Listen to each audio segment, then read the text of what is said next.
Vivimos en una sociedad donde cada vez estamos más enfermos, cada vez tenemos más tristeza interior y es quizás porque estamos viendo lo que nos falta en lugar de lo que ya tenemos. A mí me han llegado a echar la bronca por sonreír tanto. ¿Por qué tienes esa cara de boba todo el día? ¿Por qué estás sonriendo? ¿Para qué te interesa tanto emprendimiento, hacer dinero, tener tantas conexiones? Si en el fondo, a nivel interior, no tienes paz. Mi abuela, cuando se fue, mi tía me dijo: oye, ¿qué es eso de depresión? Y yo le dije: mira, abuela, no sé mucho, pero sí creo que es una enfermedad que lloras mucho, ¿no? Y ella me dijo: yo a los blancos no les entiendo, pero si hay de todo aquí. Y me dijo: yo sí puedo comer, puedo bailar y puedo reír, todo está bien. El gran enemigo del éxito es la arrogancia. Yo gestioné la cámara como si fuera mía y no era mía. Entonces, imagínate sentarte pues en la mesa con los CEOs de Iberdrola, de OHL, de Dragados, de Ferrovial. Y entonces me fui subiendo como un pavo real. Es un episodio en la temporada pasada de la Liga de Fútbol en el que al futbolista del Real Madrid, Vinicius Junior, se le decía monos. ¿Tú crees que España, Valencia en concreto, somos un país de racistas? Tú has tomado mucho el sol, ¿no? ¿Sabes? O sea, eso me lo ha dicho mucha gente, ¿eh? Creo que está fuera de lugar. Si a una persona la han adoptado y es de otra raza y ha crecido aquí, ¿qué pasa? Mis hijos, hay dos cosas que hacían todos los días en sus colegios: rezar y el Pledge of Allegiance, la bandera, amar su país. Y eso, que en España está tan mal visto, es lo que hace que Estados Unidos sea Estados Unidos. Hola, ¿qué tal, amigos de Inspirabrand? Bienvenidos al capítulo número 15. Hoy estoy muy feliz porque viene una mujer al podcast de Inspirabrand. Llevo mucho tiempo dándole vueltas a esta cuestión y es: ¿por qué se da la constante de que en todos los episodios siempre son hombres los entrevistados? Y llegué a la conclusión que esto no podía continuar así, porque no solamente las historias de los hombres, lógicamente, son las que me inspiran. Hoy además me inspira una historia de superación personal, una historia de profesional como la copa de un pino, como es la de la persona que vamos a escuchar en el día de hoy. Una mujer africana, una mujer que fue la primera generación cuyo nacimiento se produjo aquí en España, es de familia guineana y se ha hecho a sí misma. Ha cogido 2 aviones para poder llegar hasta aquí, reside en Nueva York, pero como decía, al tener origen guineano viene de estar allí unos días y hoy ha venido a la ciudad que le vio crecer. Ha venido a Valencia para tener esta entrevista en el podcast de Inspirabrand. Así que la saludamos. ¿Qué tal, Visila? ¿Cómo estás? Pues muy feliz, Fer, de estar aquí y además en mi barrio, donde he crecido. Ha sido pues un cóctel de emociones, ¿no? El llegar hasta aquí y el disfrutar pues de tu compañía y cómo me habéis recibido y estar pues en la ciudad de la luz, así que feliz. Disfrutar nosotros de tu compañía, como decía Visila Bokoko, eres la primera, no la primera mujer que visita el podcast de Inspirabrand, porque ya hemos tenido previamente, pero hace ya muchos capítulos que no entrevistaba a una mujer. Y creo que la sensibilidad que tenéis las mujeres, en especial para el mundo de los negocios, pero en todos los órdenes de la vida, es más que necesaria y cómo no en este programa, en este podcast, yo quería tenerlo, así que te lo agradezco mucho. Bueno, yo feliz, la verdad. Gracias por tenerme. Visila, tu historia, empecemos desde el principio, parte de un contexto general en el que a priori nada en la vida iba a ser fácil, ¿no? Una mujer negra, nacida en Valencia, primera generación, decíamos, en una época en la que probablemente la situación no era sencilla, y que se hace a sí misma en base a mucho esfuerzo, pero también a muchas situaciones de dolor que tuviste que ir sobrepasando. ¿Por dónde dirías tú que pasa ese primer momento de vencerse a una misma y de avanzar para ir poco a poco creando quién eres hoy? Hombre, yo creo que la familia tiene muchísimo que ver, ¿no? Porque si no tienes un soporte familiar es difícil. Y yo creo que también, aunque mis padres pues me tuvieron muy jóvenes y no tenían quizás todos los medios emocionales ni el conocimiento para poder apoyarme en esas situaciones, porque a ellos también les venían muy de nuevas, sí que es cierto que yo creo que el hecho de que nos hubieran cultivado mucho ese amor a la lectura, pues hizo que muchas respuestas las encontráramos allí. Y luego, bueno, pues también siempre nos decían, ¿no? Tenéis que ser fuertes, no dejéis que la gente os chafe, ¿no? Y si venías un día que habías pasado un mal día porque en el cole se habían reído de ti o la gente pues no había sido demasiado simpática, ¿no? Y pues cuando eres niño tú quieres que todo el mundo te quiera y quieres formar parte de un grupo, y a veces sentía que no formaba parte de un grupo, ¿no? Que me aislaban, y yo creo que eso necesitas pues tener una fortaleza importante dentro, y eso va creándote una resiliencia. Ha habido momentos mucho más difíciles que otros, y creo que también, que no sé si es algo natural o quizás viene de familia, también el sentido del humor hace mucho, ¿no? Porque yo siempre pues he tratado de reírme de las situaciones, e incluso eso para mí ha sido una arma muy poderosa, ¿no? El hecho de que cuando te pasa algo malo, pues realmente reírte hasta de lo que te pasa, ¿no? Y creo que eso es muy africano, de buscarle el sentido del humor a las cosas dentro del propio drama, ¿no? Sí. Y yo creo que eso ha sido fundamental para construirme como persona, ¿no? Y tener siempre pues una sonrisa independientemente de lo que los demás digan o hagan. ¿Te salía esa risa por inercia incluso en las tardes más complicadas? No sé si sufriste bullying o algo similar. Eso me dicen los profesores, ¿no? Porque yo no tengo todos los recuerdos, lógicamente, pero ahora que he reconectado con algunos de mis profesores, ellos siempre me recuerdan como que tenía la sonrisa, la profesora pues de lengua mía, que tengo ahora una muy buena relación, o la directora de mi colegio, dicen que siempre era una niña muy alegre y tenía una risa muy contagiosa. Entonces cuando yo me reía, pues se reía toda la clase, ¿no? Entonces yo creo que eso pues sí que ha sido para mí pues un método de conexión, ¿no? El hecho de que, bueno, pues independientemente de que los niños se rieran, pues yo siempre buscaba una respuesta pues divertida, y luego pues tampoco les guardaba rencor, ¿no? Que eso creo que también es importante, ¿no? Entonces no fui cultivando resentimientos, sino que decía, bueno, pues me voy a reír de lo que pasa, ¿no? Y ya está. Y luego pues encontré también muy buenos amigos, ¿no? Que eso también hace mucho. Y esta gente pues era muy incondicional, y yo creo pues que eso también me ayudó, ¿no? El tener buenos amigos es fundamental. Llevamos apenas 2 minutos de entrevista, pero tienes una risa muy contagiosa, ¿eh? Transmites alegría. La verdad es que siempre he sido alegre, ¿no? Y así me lo transmiten. Y con mis hermanos pues lo normal es reírnos. Mira, el otro día estaba con mi prima, que estaba cenando con ella, sí, y recordaba que cuando incluso me llama a Nueva York y me va a dar una noticia que no es tan buena, pues lo primero que hacemos es reírnos. Luego ya me cuenta el drama que está pasando, ¿no? Y yo creo que eso es algo muy africano, y que yo creo que hay que introducir en las culturas. Y como a mí me encanta hablar de la interculturalidad, y qué nos puede aportar unas culturas a otras, y por mis viajes me di cuenta de que hay veces que es bueno extraer lo positivo de unas culturas y realmente pues adaptarlo, ¿no? Y yo creo que en eso lo he hecho muy bien, ¿no? En el sentido que pues, no me defino de ninguna manera particular, soy súper valenciana, súper española, también soy muy africana, ¿no? y guineana, pero también soy muy New Yorker, ¿no? Y claro, me encanta Nueva York y me encanta Estados Unidos, y no elijo porque creo que todas tienen cosas buenas, y yo me he hecho pues mi propia pócima, y una de ellas es que me río de todo y siempre sonrío, ¿no? Porque yo creo que, digo, bueno, la vida ya tiene cosas que no te gustan tanto, sí, pues por lo menos poner una sonrisa a la vida, ¿no? Oye, qué razón y qué inspirador, ¿eh? Qué inspirador. Y literal que estamos en el minuto 3 de podcast, y empezar así me encanta. Visila, poco a poco el público que todavía no te conozca va a ir descubriendo a todo lo que has ido cosechando a lo largo de tu vida. Presidenta de la Cámara, directora ejecutiva de la Cámara de Comercio Española en Estados Unidos. Recientemente, en 2019, fuiste nombrada Ciudadana del Mundo por las Naciones Unidas. En fin, tienes un montón, tengo aquí tu currículum, tienes un montón de premios y de títulos. Pero me quedo con esto que estabas comentando ahora, de la alegría, el vivir feliz.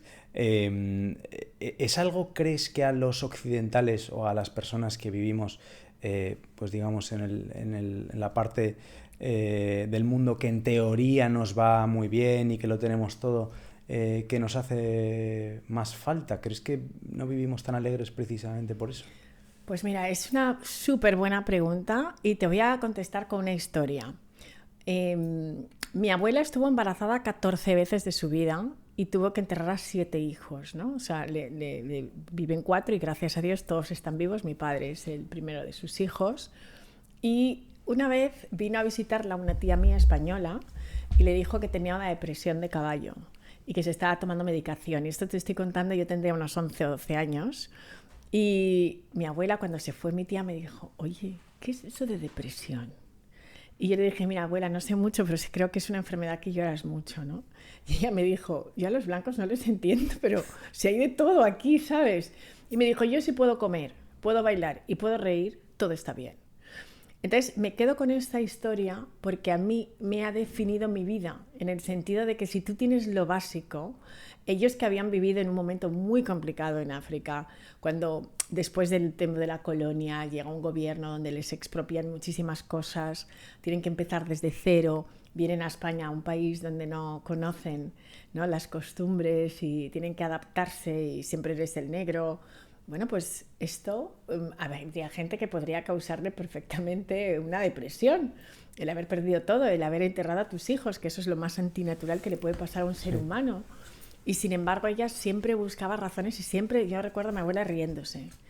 Y yo creo que en el mundo occidental, que tenemos todas las necesidades básicas cubiertas, por lo menos lo básico, pues el encontrar un rayo de luz en la oscuridad, si realmente somos capaces de vivirlo, porque es una decisión consciente, ¿no? O sea, yo me decido ser feliz y decido sonreír. Cuando me levanto por la mañana digo, today is gonna be a great day. Eso es lo primero que digo por la mañana, ¿sabes? Entonces ya defino mi día independientemente. Y cuando alguien me dice, ojo, estoy teniendo un día de perros, le digo, pero el día no ha acabado.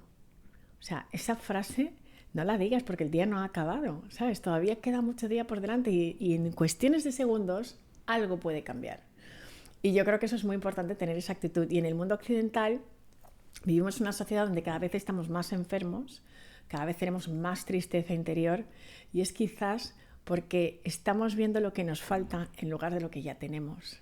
Y cuando tú cambias la mirada y pones la mirada en positivo, pues yo, que he tenido momentos en mi vida en los que he perdido todo, cuando me han despedido y no he tenido nada y he pensado, bueno, pues si tengo algo en la nevera para comer, pues mira, ya estoy bien, ¿sabes? Hay gente que no tiene ni eso.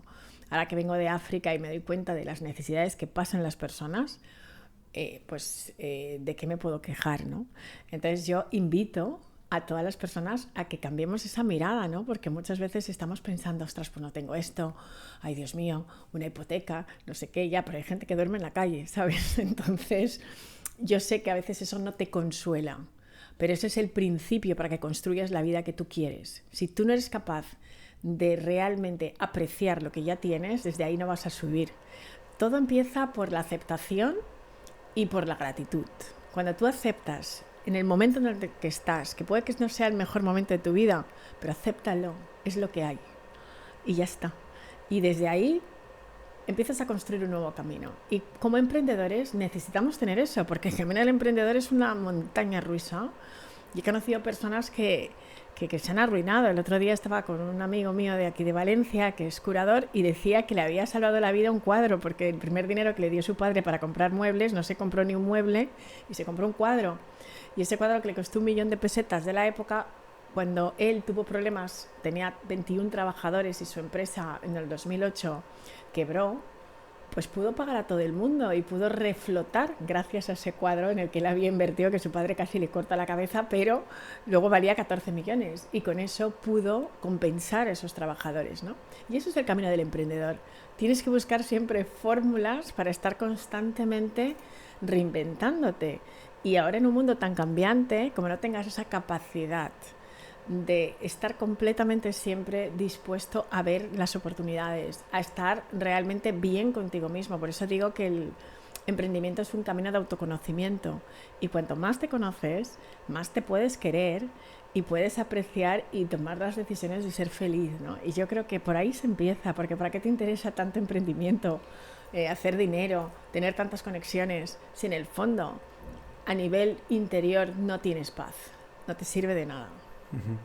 Qué bueno. No puedo parar de escucharte, ¿eh? Visila, pondría el play y me quedaría aquí, pero como entrevistador voy a tener que hacer el esfuerzo hoy de mantener la concentración. Pero, jolín, te agradezco. Visila, avanzamos un poco, vamos un poquito hacia atrás para conocer para ser la persona que eres hoy y emitir el mensaje que emites, ser una speaker internacional, en fin, inspirar a tanta gente, tener este libro, por cierto, que llevo por la página 191, estoy ya terminando.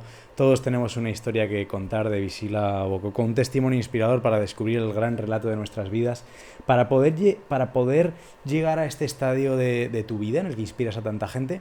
Has pasado por muchas etapas que aquí precisamente en el libro cuentas, y una de ellas, y que yo creo que empieza a posicionarte y a aprender de mucha gente, es cuando das el salto al otro lado del charco, ¿no? Te vas a Estados Unidos con la inmensa oportunidad de trabajar para el ICEX. Y lo primero que le dices en el ascensor a la presidenta, que me vas a recordar tú el nombre. Sí, Carmen de Miguel. Carmen de que Miguel. Es una persona además que quiero muchísimo, y ella, bueno, pues fue la primera directora general mujer del IBEX, que era el Instituto Valenciano de la Exportación. Efectivamente. Sí. La primera pregunta que tú le dices es: ¿qué has hecho para ser presidenta? Yo un día voy a ser presidenta. ¿Tenías ya esa ambición desde pequeña? Siendo becaria, sí, por supuesto. Yo creo que ya tenía esa ambición, y creo que esa ambición se la debo desde luego a mi padre, ¿no? Porque me decía, te puedo perdonar cualquier cosa menos que seas mediocre, ¿no? Entonces él, cuando yo venía a clase y tenía notables, decía, bueno, pues no, pero no son matrículas, ¿sabes? Entonces era como que nunca era suficiente y nos exigía demasiado. Y eso que yo en principio pensaba, ¡joder, qué presión!, ¿no? Porque nunca está contento con nada. Creo que también alimentó una ambición, ¿no? Y creo que la ambición y la curiosidad, las dos cosas, es importante. Porque tantas veces tienes a una persona que te puede dar la fórmula para que llegues a donde tú quieras y no le preguntamos. O sea, no sabes la cantidad de gente que me dice, ay, te he visto en una conferencia, pero me dio vergüenza preguntarte. Y digo, ¿pero por qué? O sea, yo no me como a la gente. O sea, ¿por qué no has venido a saludarme? O quizás esa pregunta te puede cambiar la vida. A mí me cambió la vida el encontrarme en el ascensor con Carmen de Miguel y decirle qué has hecho tú, ¿no? Porque entonces dije, bueno, pues ella estudió Derecho. Cuando me contestó eso dije, ay, pues entonces no voy tan mal, ¿sabes? O sea, lo puedo conseguir. Y te das cuenta además que la figura de un mentor, sin que haya sido formalmente mi mentora, lo ha sido porque ha sido mi inspiración para decir, bueno, pues yo también puedo hacerlo, ¿no? Y luego, después de los años, bueno, pues ella, el año pasado estuvo en mi presentación del libro, y qué bonito que hemos seguido teniendo una gran amistad y nos hemos conectado, pero la gente es mucho más generosa de lo que pensamos. Y pregúntale a la gente, lee lo que la gente hace. Yo digo, en lugar de envidiar, ¿por qué no te haces amigo de la gente que admiras? Cuando tú admiras a alguien, hay algo en esa persona que tú quieres. Y tu trabajo es encontrarlo en ti. Por eso se llama admiración. Estoy mirando hacia algo que todavía no está en mí, pero lo quiero. ¿Pero por qué lo quieres? Porque está en ti. Entonces tu trabajo es buscarlo. Entonces muchas veces decimos, ya, pero yo no tengo las mismas circunstancias. Estamos siempre poniéndolos por qué no puedo llegar ahí. Porque piensas quizás que tiene pues un background diferente. Carmen tiene un background completamente diferente. Ella tiene una familia de Valencia de toda la vida. Mi familia vienen como inmigrantes, mi madre con 14 años, mi padre con 17. Pero si yo estuviera pensando, bueno, como no tengo ese nombre o no tengo ese pedigrí, no voy a llegar, me estoy quitando ya de la jugada antes de empezar a jugar. Entonces yo creo que es muy importante que no te preguntes los por qué no, ¿no? Está claro que cada persona tiene diferentes circunstancias. Nadie puede decidir dónde nace ni de qué familia nace, pero sí cómo vives. Esa es tu decisión. Y esa fue mi decisión. Y hoy por hoy pues he llegado a conseguir estar en muchos lugares en los que tradicionalmente no hay mujeres negras, pero porque yo he creído que puedo estar ahí. Y eso hace que transformemos la historia. La gente que transforma la historia es precisamente porque se ha atrevido. ¿Qué lugares estás Bueno, a día pues de por hoy? ejemplo, como dirigir la Cámara de Comercio de España a Estados Unidos, que es o sea, imagínate, pues para mí ha sido el mejor máster de vida. Fue tu siguiente paso después del IBEX. Para que la gente tenga un poco ese camino. ¿Tú accedes a un puesto de marketing manager? No, primero en el IBEX? becaria. O sea, becaria. Yo llego al IBEX de Nueva York como becaria del IBEX. Estoy unos 7 meses, me proponen ser marketing manager. Exacto. Y luego me hago directora, pero estuve muy poco tiempo porque enseguida me ofrecieron la oportunidad. Bueno, me postulé, pero alguien me abrió la puerta a que realmente accediera al proceso de selección para ser directora ejecutiva de la Cámara de Comercio de España y Estados Unidos, ¿no? ¿Cuál fue tu gran éxito en el IBEX para que te dieran la oportunidad? Pues mira, yo creo que fue un proyecto que hice en Disney, ¿no? Porque yo pensé, mira, los americanos, claro, hace 24 años los americanos no viajaban tanto como los vemos ahora aquí. Ajá. Muchos no tenían ninguna concepción de lo que era España. Claro, pensaban que estaba en Sudamérica. Exacto, ¿sabes? Y Valencia mucho peor. Entonces yo, ¿cómo le vendía a la gente Valencia, no? Mi trabajo era ese, claro. Y pensaban que estaba en Venezuela, ¿sabes? Entonces, porque hay otra Valencia allí, pero nunca pensaron que había una Valencia en Europa, en un país que se llama España. Y no tenían ni la menor idea. Y muchos de los americanos, la América Profunda, no tenían pasaporte. Ahora sí que hay más programas de intercambios, entonces vemos más jovencitos, pero geografía no sabían prácticamente nada. Y yo me di cuenta de que cualquier americano medio, su sueño es ir a Disney una vez en su vida. Claro. Entonces, si no los puedo traer a Valencia, los puedo llevar a Disney. Y en Disney tiene que estar Valencia. Y ese fue un proyecto que se nos ocurrió. Y lo que hicimos fue pues, crear un pabellón de la Comunidad Valenciana en Disney durante un festival que es el Epcot Food and Wine Festival, de tal manera que a mí me dieron carta libre. La verdad es que tuve muy buenos jefes que me dijeron, mira, pues si lo haces tú. Y sufrí mucho porque explícale a un americano en Disney que es una barraca valenciana, ¿sabes? O la horchata. O que es una paella. ¿Sabes? Sí. O el chocolate con churros. Sí, sí, Entonces, sí. todo eso, bueno, pues creamos una exposición de trajes de fallera valenciana. Olé. Y este proyecto me dejaron hacerlo y entonces eso hizo que muchas empresas valencianas accedieran a vender sus proyectos y productos en Disney. Entonces hubo vinos, hubo turrón, hubo lladró, o sea, muchísima gente de Valencia pudo hacer negocios con Disney a través de eso. Y en una de las conferencias que teníamos anuales, donde todos los directores de las diferentes oficinas nos reuníamos, me dijeron, oye, pues expone este modelo. Y entonces lo expuse. Y creo que eso fue lo que hizo el salto a que pudiera ser directora del IBEX y que otros de los importadores estuvieran también muy pendientes de lo que yo estaba haciendo. Entonces, cuando Lidia del Pozo, que era la que dirigía la Cámara de Comercio de España y Estados Unidos, se volvía a España, pues en una comida informal, de repente pensé, ostras, tú me podrías sustituir. Y yo le dije, mira, no, porque yo te conozco y sé cómo eres y yo no llego ni a la altura, y más encima con 2 hijos. Yo acababa de dar a luz a mi hijo y tenía un mes. Sí. Digo, no voy a poder, pero ella me dijo, sí que puedes. Por eso hablo del concepto de personas escalera. Ella me puso la escalera para que yo subiera, ¿no? Y hay veces que una persona cree más en ti que tú misma, ¿no? Porque ella me dijo, inténtalo, no tienes nada que perder. Entonces le mandé el currículum, ella incluso me hizo cambios y lo mandó al Consejo de Administración. Y cuando lo mandó al Consejo de Administración, que eran 38 hombres y 2 mujeres, y yo pensé, hay 9 candidatos, o sea, ni de lejos tengo la oportunidad. Me llamaron para entrevistarme. Esa entrevista, pues la verdad es que lo cambió todo, ¿no? Porque además yo me sentía como un pez globo, acabas de dar a luz, estás inflada, ¿sabes? No te sientes nada bien, el traje casi lo reviento por la mañana. O sea, fue de esas mañanas así que dices, ¿cómo me voy a presentar a esta gente, no? Pero algo vieron en mí que quisieron que realmente pues dirigiera la cámara. Y para mí ha sido un salto increíble y del que estaré toda mi vida súper agradecida de esa oportunidad, ¿no? Y además le debo la oportunidad a muchos americanos que sí que estuvieron empujando para que yo fuera la directora, porque esta decisión la tenía que tomar entre todos. Claro. Y esa cámara era una cámara bilateral. Y la parte americana, la verdad es que lo vio muy claro desde el principio, que yo podría ser esa persona a caballo entre los 2 mundos, entendiendo las culturas, ¿no? Porque ellos ya están mucho más avanzados en lo que es la diversidad cultural. Desde el punto de vista español existía ese miedo de una negra española, o sea, ¿cómo va a representar a España, no? Pero al final imperó el que pensaron que tenía también la experiencia por los proyectos que ya había hecho, ¿no? Porque ahí, por entenderlo, para los que no estamos tan familiarizados quizás con el funcionamiento de una cámara de comercio, ¿cuál es la labor principal en este caso de la Cámara de Comercio? Porque conocemos muchos pues, las españolas, ¿no? La Cámara de Comercio aquí en Valencia y demás, pero en el exterior al final funcionáis como una especie de embajada.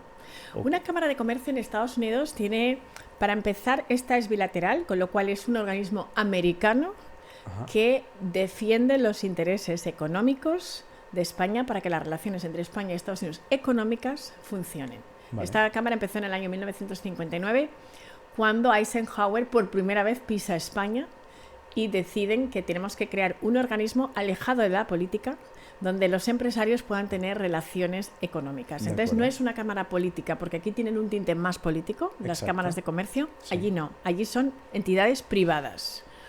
Y las cámaras no tienen, digamos, asignaciones y, por así decirlo,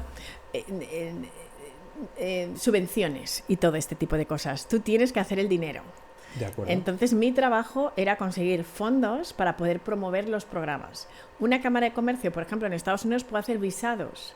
Es decir, que si tú quieres venir a trabajar a Estados Unidos, eres un joven menor de 35 años y quieres hacer prácticas en una empresa, la cámara de comercio sponsoriza para que tú puedas pasarte 18 meses trabajando pues, en una empresa española ubicada ahí. Eso lo hacen las cámaras. También tenemos misiones comerciales, donde, por ejemplo, pues podemos trabajar con el IBEX o podemos trabajar con la Cámara de Valencia y organizar una misión de empresarios de cualquier parte de España para que vengan a conocer a sus potenciales clientes en Estados Unidos. También asistimos en ferias, hacemos estudios de mercado y luego también, por ejemplo, cuando Iberdrola compra Energy East, lo que hacemos también es crear un perfil para que ese empresario se le conozca en Estados Unidos. Entonces se hace una gala y le damos el premio empresario del año. ¿Qué pasa? Que esta persona sale en el New York Times o en el Financial Times y entra en Estados Unidos para tener visibilidad y que la gente sepa quién es. O sea que las cámaras tienen una función muy bonita y pues de formación también, porque se forma la gente que quiere formarse en comercio exterior. Y luego pues tenemos muchos eventos para promocionar Valencia, pues desde los vinos, hemos hecho desfiles de moda, asistimos a una empresa, por ejemplo, que necesita instalarse en Estados Unidos, pues en materia de abogados, que conozca el sistema taxativo y de impuestos en Estados Unidos, que es muy complicado, pues les ayudamos a más o menos a que tengan un soft landing. Claro, un soft landing. Bueno, una palabra con que ahora estoy bastante familiarizado porque ahora está habiendo un soft landing a la inversa de muchos latinoamericanos que están queriendo venir a Madrid. Exactamente, sí. Sí, la verdad que hoy en día vas por el barrio de Salamanca en Madrid y se escucha hablar absolutamente español y además, pues mira, ahora mucha gente de Colombia, de Venezuela y México, sobre todo, han invertido muchísimo en real estate en Madrid. O sea, totalmente. Y eso que ahora el gobierno acaba de quitar el tema de lo de las Golden Visa y demás por la inversión en $500,000 en bienes inmuebles, que bueno, eso, en fin, no sé si quieres opinar sobre ello. Bueno, yo creo que en este momento estamos en un momento donde realmente pues la gente de aquí nacional están sufriendo muchísimo económicamente y se han visto obligados a tener que vender sus viviendas, que creo que lógicamente a nadie le gusta, pero bueno, el comprador está en cualquier sitio, ¿no? Y entonces eso puede ser positivo o puede no ser tan positivo, dependerá cómo podamos convivir en ese sentido, ¿no? Pero creo que también si se promoviera el emprendimiento en este país mucho más, pues los nacionales también tendrían la oportunidad de poder seguir viviendo en los barrios donde quieren vivir, ¿no? Estábamos hablando, Visila, de tu época en la Cámara de Comercio. Me mencionabas el tema de la Gala del Empresario del Año. Un momento que me consta que fue bastante icónico para ti, que fue un hecho significativo en tu etapa durante la Cámara de Comercio, que lleva incluso a situaciones en las que te tomas la sartén por el mango, como solemos decir aquí en España. Esto, poco a poco, te va conduciendo a una situación que tú mencionas en el libro de ceguera de vanidad. Sí. ¿En qué consiste esto? Bueno, pues yo creo que el gran enemigo del éxito es la arrogancia. Y cuando eres tan joven y te sientas en la mesa con personas... ¿Qué edad tenías tú ahí? Bueno, yo entré en la Cámara con 31. Y me fui con 37 o 38. Súper joven. Súper joven. O sea, yo tengo 29, o sea, literal. Entonces con 31 ya, exacto, con 29 ya era directora de la Cámara del IBEX, o sea, correcto, perdón, de la oficina del IBEX, y con 31 pues entré para dirigir la Cámara. Entonces, imagínate sentarte pues en la mesa con los CEOs de Iberdrola, de pues OHL, de Dragados, de Ferrovial... de todos los bancos, ¿sabes? Y de las principales del IBEX, claro. Y luego también la parte americana. Entonces yo creo que eso también hizo, claro, lo estaba haciendo bien, la verdad, y entonces me fui subiendo como un pavo real, ¿sabes? Poquito a poco, pues creo que es una de las cuestiones que cuando uno es joven, pues te quedas ciego ante todo eso y sientes que puedes cortar y pinchar, te sientes en la mesa con ellos, estás en comidas, en cenas. También creamos el joven empresario del año, ¿no? Para también el emprendedor, porque esa figura del emprendedor que hoy es tan cool, en aquella época era un extraterrestre, era un tío joven que tenía ideas locas. Y a ver, ¿no? Porque en España no se veía tan bien hace 15 años lo que era un emprendedor, hoy lo vemos de otra manera. Claro. Pero nosotros queríamos darle lugar a ese emprendedor joven, con lo cual teníamos el empresario del año y luego el joven empresario del año, que era el emprendedor. Y esto era increíble porque me nutría de la energía de estas personas que venían a hacer cosas increíbles. Y yo pienso que cuando cambian la administración y no es un organismo político, pero la política puede afectar. Y entonces, claro, yo tenía pues muchas lealtades pues con mi primer presidente y luego, bueno, pues cuando cambia eso, pues si no tienes esas lealtades, pues yo pensaba que como yo sabía lo que tenía que hacer, podía pinchar y cortar como me daba la gana, pues no respeté cuando vino una nueva administración y yo estaba... Porque ese sí que es un cargo político. El del presidente sí.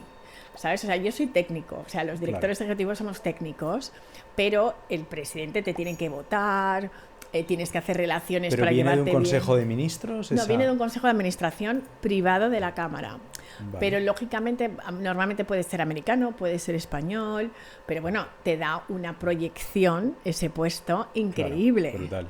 ¿Sabes? Es decir, tú estás, cuando vienen los reyes o viene un presidente del gobierno, tú recibes como presidente de la Cámara. El director ejecutivo, nosotros estamos para empujar a nuestro presidente. Exacto. Entonces son puestos completamente diferentes, donde tú también tienes que tener ciertas cualidades importantes, ¿no? Porque negocias con personas, vienes representando una organización de prestigio, con lo cual está muy bien. Y bueno, pues yo había tenido un presidente que me había dejado crecer y que me dejaba hacer lo que yo quería, pero cuando vinieron nuevos, pues no lo gestioné bien, ¿sabes? ¿Quién llegó ahí? Bueno, pues realmente los nombres dan igual, son irrelevantes, ¿no? Porque los puestos son lo que importa.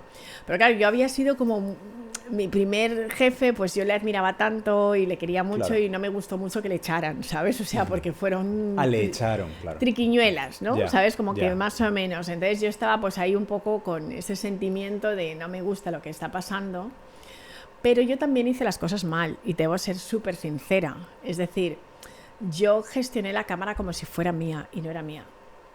Y yo creo que eso fue un grave error. Por eso luego decidí emprender, porque tú no puedes estar en una corporación que no es tuya y hacer lo que te dé la gana. Claro. ¿Sabes? Yo pues gestioné económicamente la Cámara a mi manera, de repente pinchaba y cortaba y decía lo vamos a hacer así, asá. Y eso fue realmente mi caída. Es decir, yo tomo responsabilidad. Sí que es cierto que quizás no me gustó mucho la nueva administración, pero su trabajo era dirigirme a mí.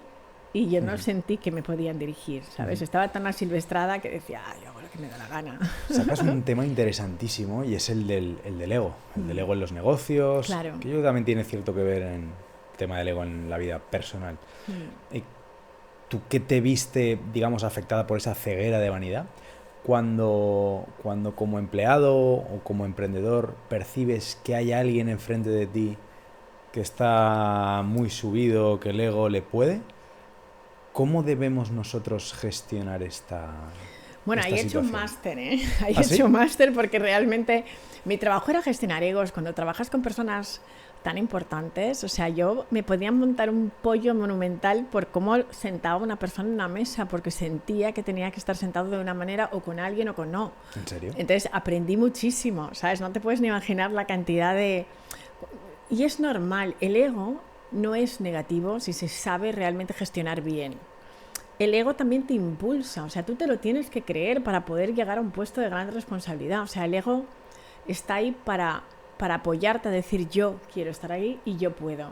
Pero mal gestionado, el ego te lleva a una vanidad exacerbada, a no preocuparte por los demás, a ser egoísta Y todas las personas que tienen muchos puestos de responsabilidad tienen un gran ego. O sea, para ser político o para ser cantante o para ser actor tienes que tener ego. O sea, si no lo tienes es difícil, pero la gestión es lo más importante. Y yo creo que hay personas que ya caen en un ego exacerbado y es muy difícil gestionar eso, pero tú te tienes que hacer valer. Cuando tienes una persona con mucho ego, tienes que poner límites. Porque hay gente que trata a la gente mal en los trabajos. Yo conozco muchísima gente a la que le hago mentorías que están sufriendo porque en sus puestos de trabajo no se les valora, nunca se les da las gracias. Y yo creo que eso es importante, que nosotros tengamos empresas más horizontales y menos verticales. Y ahí vamos, ¿no? Porque estoy hablando de que hace 15, 20 años había unas jerarquías tremendas sí. Y que para conseguir hablar con un director general era prácticamente como un búnker. Tenías 7 secretarias, tienes que hablar con tanta gente. Hoy por hoy, ¿quién no tiene el WhatsApp? Puedes escribir un Instagram. La gente estamos más cercanos y más abiertos a estar. Y yo creo que también nos hemos dado cuenta de que hay que ir a un liderazgo más humanista. Y lo que te puedo decir es que lo que he aprendido de esas experiencias es que el mejor liderazgo es ese y que tus equipos funcionan mucho mejor, que realmente no necesitas utilizar la autoridad, porque la gente lo hace con plena convicción de que creen en tu proyecto, te siguen porque creen en tu misión y esto es completamente diferente, ¿no? Y entonces ahí te das cuenta de que se puede disolver el ego. Y también me ha ayudado a entender que un día estás arriba y un día estás abajo. Y que la misma gente que te encontraste cuando estabas arriba te la vas a encontrar, porque los verdaderos amigos van a estar ahí para recoger tus pedazos cuando te destrocen o te destroces tú a ti mismo, ¿no? Y yo creo que eso es súper importante y el ego solamente se puede gestionar cuando tú te trabajas. ¿Qué hay detrás del ego? Detrás del ego hay mucho miedo, miedo a perder la posición que tienes, por eso te quieres ahí agarrar a la silla como al lugar. Total. Y te ciega. Y luego por otro lado también es el miedo a no ser suficiente. Y todo eso viene de la infancia, ¿no? Y cuando yo me he trabajado y me he dado cuenta del pensar que tengo la responsabilidad como mujer negra de hacerlo todo muy bien y el perfeccionismo me puede, y pensar que no puedo fallar porque falla mucha gente, eso también ha hecho que me disfrace ese ego, sea también una máscara para mí. Pero cuando de repente se te cae la máscara porque estás solo, y es un camino muy solitario, o sea, cuando tú caes de las alturas, te aseguro que nadie se quiere hacer fotos contigo. No, ahí todo el mundo. Entonces, por aterrizarlo y por poner un ejemplo práctico para que, por ejemplo, si yo tengo un jefe o un compañero que se gusta mucho, como dice otro de los libros, que mira, por aquí Ay, me encanta ese libro. Este me suena. Sí, me encanta, es una de mis... Exacto. Lo sé, por eso te lo doy. ¿Cómo debemos actuar? ¿Cómo debemos gestionar esa situación para hacer sentir bien a la otra persona, pero tampoco sentirte tú un Mira, tonto? la autenticidad es fundamental, porque a veces caemos en la falsedad, en reírnos de las gracias de las personas, porque tienes tanto miedo de que tu jefe no te vea bien. Y yo creo que todas las personas que están en puestos de responsabilidad, lo que necesitan es gente que les diga la verdad. Y yo sé que todo el mundo tenemos miedo a no poder pagar nuestras facturas y estamos en trabajos muchas veces y decimos voy a tragar y voy a tragar. Pero al final es que te puede costar la salud el tragar. Y yo creo que el poner límites y hacer que la gente te respete es lo mejor que puedes hacer por ti mismo. Entonces nunca hay que dejar que nadie te chafe, ni que nadie te hable de una manera que no está bien, y decir siempre tu verdad, es la tuya.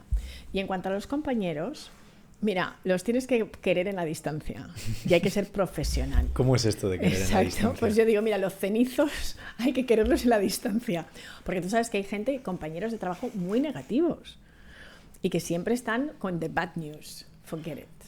¿Sabes? Entonces, para mí, una arma que ha sido infalible es siempre la sonrisa. Independientemente, no voy a dejar que nadie me chafe el día. Porque hay gente... el tema de la psicología del rostro. Exacto. Ahora decías una sonrisa, pero es que hay gente que nunca te vas a recibir una sonrisa. ¿Cómo se la muestras tú? Yo se la muestro igual. A mí me han llegado a echar la bronca por sonreír tanto. ¿En serio? ¿Sabes? Y me han dicho, mira, ¿por qué tienes esa cara de boba todo el día? ¿Por qué estás sonriendo? Digo, es que no puede ser de otra manera. ¿Eso te lo han dicho compañeros? Me lo han dicho compañeros y jefes, ¿sabes? ¿Y tú qué les decías? Pues yo he seguido sonriendo y he dicho, mira, ¿sabes qué? Es que yo he nacido así, ¿sabes? No me puedo quitar la sonrisa porque es que la verdad es que soy feliz. Y me importa 3 narices lo que pienses, ¿sabes? Y al final la sonrisa neutraliza a las otras personas. Absolutamente. Absolutamente. O sea, es un arma infalible. La otra persona al principio se va a quedar así como diciendo, ok, pero no te desarman porque tú sigues teniendo tu poder. Y una cosa muy importante es nunca abandonar tu poder. Porque ni con un jefe ni con un compañero. ¿Qué significa eso? Abandonar tu poder. Cuando tú dejas que una persona entre en tu centro y te saque de tu centro. Si tú estás equilibrado emocionalmente y estás bien, ¿por qué dejas que alguien te desestabilice? Eso es abandonar tu poder. Entonces yo creo que eso es como el estar en esta silla y que alguien venga y que te empuje de la silla. Pues eso pasa lo mismo emocionalmente. Y eso para mí ha sido lo fundamental que he aprendido y he visto a muchas personas que han sabido gestionar. Y a la larga, aunque tengas miedo, es que vas a tener tu recompensa cuando tú no sales de tu poder. Y yo creo que el que alguien no te desestabilice emocionalmente, porque yo sé que cuando alguien te desestabiliza emocionalmente y llegas súper triste, entonces contaminas a tu pareja porque estás todo el día hablando de lo mal que te va, que tu jefe es un horror, vas a comer a tus padres y también sigues envenenándoles con esta historia. ¿Y sabes lo que pasa? Que se te convierte en un mantra. Lo que repites muchas veces es un mantra, por eso haces un mantra. Venga, te dejo otro libro. Exacto, que aquí habla de esto, ¿no? Entonces, ¿qué historia te estás contando? ¿Qué es lo que habla en el libro? Si tú te cuentas la historia constantemente de fíjate que mal me va en el trabajo, no puedo más, pero claro, es que tengo muchas facturas, tengo una hipoteca, me acabo de meter en una casa, me voy a casar. Esa es tu historia. Sí. Para el que no nos esté viendo en la versión en vídeo y lo esté escuchando en audio, le he dado cómo hacer amigos e influir en las personas y piense y hágase rico. 2 libros infalibles que tienen que tener todo el mundo en una biblioteca. Y además leerlos en diferentes etapas de tu vida, ¿eh? Porque no es lo mismo leer estos libros con 20 que con 30 que con 50. Te va a cambiar la perspectiva muchísimo y te vas a dar cuenta, yo que ahora voy a cumplir 50, de lo importante que es la gente que te rodea y lo importante que es quitar a algunas personas de tu vida, que son como piedrecitas en el zapato. Yo creo que eso es importante, porque somos el resultado de la gente que nos rodea. Entonces, rodéate de gente positiva. Cuando tú le dices a un amigo, mira, voy a crear un podcast, si ese amigo te dice, pero si hay un montón de podcasts, ¿dónde vas? Tal. Ese lo pones un poquito en la nevera, ¿vale? Un poquito. Porque tú lo que necesitas es amigos cheerleaders. Puede haber muchos podcasts, pero este es el tuyo. Es el podcast de Fer y va a tener tu sello y tú le vas a dar tu propia impronta. Entonces, pues bueno, yo no sé, he visto 40 panaderías en este barrio mientras andaba, pero cada una hace las cosas a su manera. Y yo creo que muchas veces nos limitamos porque pensamos en la comparación. Y es muy importante tener ese tipo de amigos que te apoyan. Y yo eso lo que llamo amigos cheerleaders, ¿no? Eso es lo que necesitas, porque si cada vez que haces un proyecto, cuidado, no sé qué, pues yo soy súper fan de tu padre ya, ¿sabes? Porque le he conocido y he visto que está ahí apoyando a su hijo en un proyecto tan bonito como este. Y he dicho, así tendría que ser cualquier padre, ¿sabes? Apoyar a sus hijos independientemente de que te dé dinero, de que no. Es lo que quieres hacer, hazlo, porque le estás poniendo la pasión y luego el dinero llega. Te agradezco esas palabras y además lo transmites tal cual en tu libro. Recomiendo mucho el libro de Visila, todos tenemos una historia que contar, porque es que literal es esa con la moraleja que uno se lleva. Todo el mundo quiere al final vivir de su pasión, ¿no? Claro. Pero desde luego si no lo intentas o te dejas guiar por esos cenizos, decías un par de frases de no, pues ¿cómo vas a hacerlo? Pues es imposible si hay 1000 podcasts o hay 1000 historias. Esas son las frases que más se repiten. Tener un amigo cheerleader, es que hay veces que es 1 de cada 10, ¿eh? No hay tantos, pero sí que hay que ser muy selectivo con los amigos, ¿no? Y prefieres tener poquitos. Yo hablo de los 8 amigos que hay que tener en la vida, ¿no?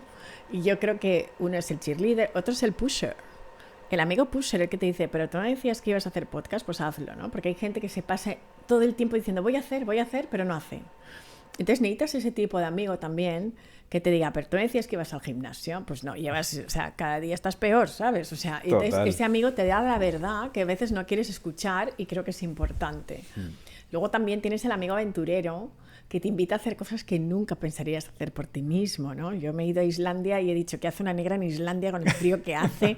¿Sabes? Casi me mato por esos cráteres ahí andando con los crampones, pero al final, mira, me alegro muchísimo de haber pasado esa experiencia, ¿sabes? Y yo creo que eso es importante también, tener ese tipo. El amigo mentor es ese amigo que está donde a ti te encantaría estar, ya ha estado y te puede acompañar.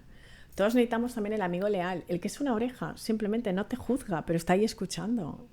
El amigo de toda la vida, que es el amigo que te lleva a tierra siempre. Yo tengo mis amigas y ellas no ven a Visila Bococo como la del libro, ellas ven a la Visila que iba a clase con ellas, Claro. que salía que iba a Distrito 10, o sea, Claro. esta es la Visila que conocen, ¿sabes?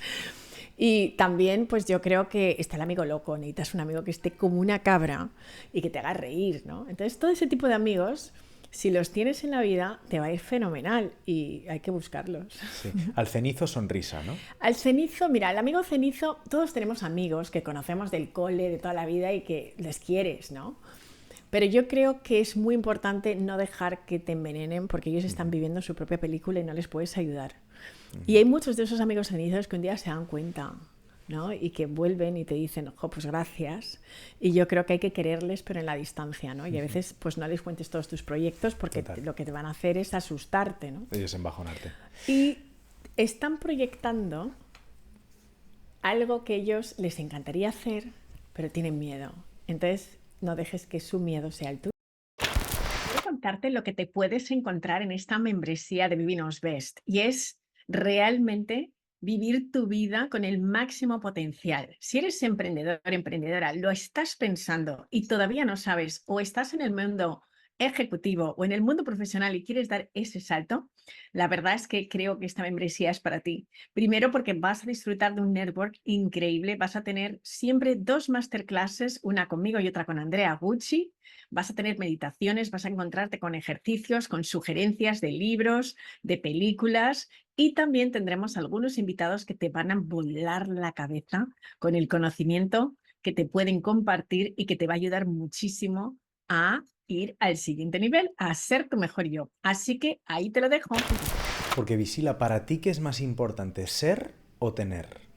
Mira, esa pregunta me la hizo mi coach y pasamos como toda la tarde con esa pregunta, ¿no? Y a un juego con la pelota. Y cuando salí de este ejercicio me di cuenta de que en ese momento para mí era tener, ¿no? Porque como hija de migrantes, pues el tener era importante. Tú vienes a otro país para hacer, pues digamos, una vida que no podrías permitirte en otro país. Entonces yo tenía muy implantado en mi cabeza el tener y demostrar que tienes también. A medida que he ido creciendo, me he ido conectando más con el ser.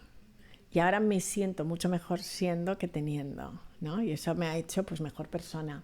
Pero es un proceso, ¿eh? Y creo que no es para criticarlo. O sea, el hecho de, o sea, que te guste el dinero, pues mira, los que hemos leído a Napoleón Hill nos encanta el dinero, ¿no? Y nos encanta tener. Pero hay algo más importante porque tú te conviertes en lo que eres, no en lo que tienes. Totalmente. Porque además vienes de una sociedad, decías que eres New Yorker, vives en Nueva York desde hace 24 años, de una sociedad que es fundamentalmente capitalista. Total. Bueno, descríbela tú. ¿Cómo es el Nueva York del tener? Bueno, pues el dólar, digamos que es Dios en Estados Unidos, ¿no? Yo diría en general, porque independientemente del tinte político que tú tengas, en algo sí que está de acuerdo el americano, y es en la economía, en cómo hay que gestionar la economía. Luego habrán discrepancias a lo que es los servicios sociales. El americano en general siente que tu fortuna tiene que venir de ti, que el Estado no te tiene por qué dar nada, ¿sabes? Entonces sí que es cierto que la mentalidad es hacer dinero y cuanto más dinero. Y luego el sueño americano, que es algo que está inyectado en la cultura, que tú puedes salir de la nada y tenerlo todo y tener más. Para mí el dinero no es bueno ni malo, ¿sabes? El dinero es lo que haces con el dinero, ¿sabes? O sea, el dinero te da oportunidad para poder ayudar a mucha gente que de otra manera no podrías. Y yo creo que las personas con dinero pueden ser buenas o pueden ser malas, pero yo he conocido grandes personas que han hecho muchísimo trabajo social y lo han podido hacer gracias a que han tenido la oportunidad de hacerlo. Algo que me gusta de la sociedad neoyorquina y de Estados Unidos es que hay siempre una segunda oportunidad. Una persona se arruina, una persona puede ir a la cárcel por no haber pagado impuestos o por haber hecho una mala gestión de su empresa, pero sigue siendo parte de la sociedad. No se le aparta. Aquí hay un gran estigma por la equivocación, por el error, por el fracaso. Y lo que más me gusta de esa sociedad es que el fracaso es parte del camino. Y eso me ha dado la oportunidad de equivocarme, de fracasar. Yo he cerrado empresas, Ha habido proyectos que no han funcionado. Ahora mismo estoy en proyectos que voy a dejar de hacer porque llevas un tiempo, ves que no despegan y te das la oportunidad sin autoflagelarte, ¿no? Pero lo has intentado, te has divertido con el proyecto, fenomenal. ¿No ha funcionado? Pues no pasa nada. Y esa es la actitud, ¿no? Y eso es algo que sí que me he nutrido muchísimo en Estados Unidos, de esa actitud positiva frente al fracaso, ¿no? Que es una parte del aprendizaje. En Nueva York, ¿has cumplido tu sueño de vivir cerca de Central Park? Sí. Estaba viviendo en Central Park South, ¿sí? Entre Columbus y Park Avenue South, y sí, lo cumplí. Ahora ya no, he ido cambiando porque Nueva York es muchos Nueva York, claro. Y claro, pues las películas que yo veía de pequeña pues hacían que quisiera ese sueño, y mis hijos se han criado en Central Park. Lo bueno que tenía es que los podía llevar al parque todos los días, y esa parte ha sido muy bonita, pero bueno, también he disfrutado de otras partes de la ciudad, ¿no? Qué bueno. Volvamos a tu historia. Nos habíamos quedado con tu presidencia en la Cámara de Comercio de España en Estados Unidos, donde caes de un piso número 26 del Empire State, y nos remontamos a lo que hablábamos antes de te creías que la cámara era tuya, y un día, recuérdame qué día de febrero. 10 de febrero. 10 de febrero te ves en la calle. ¿Cómo es esa sensación? Pues mira, te sientes como un gatito mojado, ¿sabes? Como si te hubieran tirado un jarro de agua fría, ¿sabes? Así directamente. Y si es en febrero, pues hace más frío, pues así. Es una sensación de frustración absoluta. Y en ese momento también te da tanta pena, ¿sabes? Sientes una gran tristeza, ¿no? Porque también lo primero que piensas es, he dado 16 horas al día de horas de trabajo durante tantos años, y este es el resultado. Y eso es la víctima hablando, ¿no? Entonces, en el primer momento salió la víctima, ¿no? Y qué injusticia, cómo me pueden hacer esto. Pero luego hice un análisis importante, y entonces en ese análisis, y estuve escribiendo mucho, ahí me di cuenta de que yo me había puesto en la calle, o sea, de que nadie tenía la culpa y que era yo. Y también me di cuenta de una gran verdad que yo no quería aceptar, y era la verdad de que yo ya estaba cansada, que yo ya sabía que no era suficiente para mí ese trabajo, ya sabía lo que hacer, y eso pude detectar que 3 años antes yo tenía que haber tenido las narices de haberme ido, pero no lo hice. ¿Por qué? Pues porque siempre pensaba, la prosperidad depende de los demás, o sea, ¿qué hago yo sin un sueldo? ¿Qué hago yo sin mi bonus? ¿No? Porque una empresa tiene que pagarme. Yo no entendía que podía generar ingresos por mí misma. Y por eso digo que es importante hacer ese autoanálisis. Y ahí cuando yo me di cuenta, ¿cuándo realmente me desinflé? ¿Cuándo perdí la ilusión? ¿Cuándo empecé a dejar que mi vanidad me pudiera? Ahí, ¿no? Y entonces las señales están. ¿Cuándo empiezo a tener relaciones complicadas con mi consejo de administración, con mis equipos? Porque tu propio veneno va envenenando todo lo demás cuando tú no estás bien. Entonces ahí me di cuenta de que realmente, y eso incluso llegó a afectarme a nivel familiar, o sea, mi matrimonio también, pero como no lo quería ver y estaba viviendo una mentira, pues en mi propia mentira y mi propia historia que yo me fui contando, es como que todo va bien, pero no iba bien. Porque yo sentía que podía hacer otras cosas, pero tenía mucho miedo. El miedo me paralizó hasta tal punto que pensaba siempre que alguien me iba a rescatar, ¿no? Hablas ahí de la noche oscura del alma. Sí. ¿Viviste esa noche oscura? La viví totalmente, y fue larga, ¿sabes? Porque ¿qué pasa cuando tú ya no sabes quién eres? Cuando ya no eres directora cuando ya no eres Miss Spain, que todo el mundo te conoce en Estados Unidos por la persona que acerca a España. ¿Y qué pasa cuando un proyecto familiar se rompe? Y has sido la hija perfecta, has sido la amiga perfecta, y de repente todo el mundo cuestiona quién eres. Entonces pasas por una noche oscura del alma, porque claro, yo tenía mucha, digamos, duda, ¿no? Cuando te echan de un trabajo siempre generas duda. ¿Por qué le han echado? Y todo el mundo tiene alguna historia que contar y te dice, no, pues fíjate, es que yo sé que esto, que no sé qué, y habían tantos... Sí, empieza el gossip. Empieza el gossip, ¿no? Entonces yo me aislé y dije, no voy a dar explicaciones y voy a reconstruirme. Y es difícil, porque en una ciudad como Nueva York tan dura, donde no tengo a mis amigos de toda la vida, donde no tengo hombro a que llorar. Tenía a mis padres, pero mis padres viven aquí, mi madre estuvo un par de tiempo. El divorciarte, el empezar de cero, el preguntarte cómo voy a sacar mis 2 hijos adelante, ¿no? Sola, también eran muchas preguntas, ¿no? Y bastante joven. ¿Qué edad tenías ahí? Hay 37. Wow, súper joven. Sí. Y entonces fue muy difícil y además estaba aterrorizada porque en Estados Unidos, o sea, yo recibía cartas del colegio de mis hijos que iban a colegios privados diciendo que o pagaba ya lo que debía o se van a la calle, ¿sabes? O sea... ¿Dejaste mucho dinero debiendo? Bueno, porque es que los colegios de ahí en Estados Unidos son muy carísimos, más los apartamentos, un estilo de vida, o sea, tuve que downsize, ¿sabes? Pero rápidamente. Y todo eso... Pues volver otra vez a los orígenes, eso es cuando ya viajas en business, que te pongan en la vaca del avión no te hace ninguna gracia, ¿sabes? Wow. Entonces, eso fue traumático, lógicamente, ¿no? Y que además te invitan a todos los eventos. Como directora de la Cámara, vas a todos los desfiles, vas a todos los eventos que hacen en España y de repente tu teléfono deja de sonar. Al final eres una celebrity, ¿no? En ese momento. Claro, en ese momento tienes un prestigio, todo el mundo quiere estar cerca de ti. Y esto... Cualquier persona que está en un puesto de responsabilidad importante lo ha vivido cuando dejas de estar. Y claro, pues la humildad es lo fundamental para poder gestionar eso, ¿no? Volverte a los orígenes, entender que, bueno, que si lo he hecho una vez lo volveré a hacer otra vez y tuve que empezar desde cero. ¿Volviste a España o no? No, me quedé allí. Sí, me quedé allí. En Estados Unidos mucha gente me decía, pero pues en España es más fácil, tienes a tu familia. Pero yo no conozco los caminos fáciles, siempre me he ido por lo más difícil. Madre mía. ¿Y cuál fue tu salvavidas, tu palanca? ¿A qué te agarraste en ese momento? Porque el siguiente step que tengo yo ahora mismo en la memoria después de haber leído el libro es que te pones a emprender. Pues mira, hay un libro que lo recomiendo al 100% que se llama La magia de Rhonda Byrne, y te habla del poder del agradecimiento y la fe. Y yo te puedo asegurar que cuando algo es más grande que tú y no puedes soportarlo, hay que tener fe. Y yo creo que siempre tengo una dimensión espiritual y he creído siempre en Dios. Y en ese momento realmente me tuve que apoyar en la fe. Y gracias a eso pude salir, ¿no? Porque hay como una tranquilidad por dentro que te da esa fe. Y yo siento que la fe que tú puedes tener en Dios o en los ángeles o en el universo, da igual qué tipo de espiritualidad tengas, porque yo soy muy abierta en ese sentido, pero esa fe te ayuda a ayudarte a ti, porque crees en ti y te das cuenta de que dices, mira, tarde o temprano voy a dar el salto. Y bueno, pues con el dinero que pude negociar después, pues pude montar mi primera empresa. Tuve los apoyos de muchísimas personas, de amigos, de gente que estuvo ahí. Mi familia sobre todo fue el 100% mi gran soporte, por eso digo family and friends first. Claro.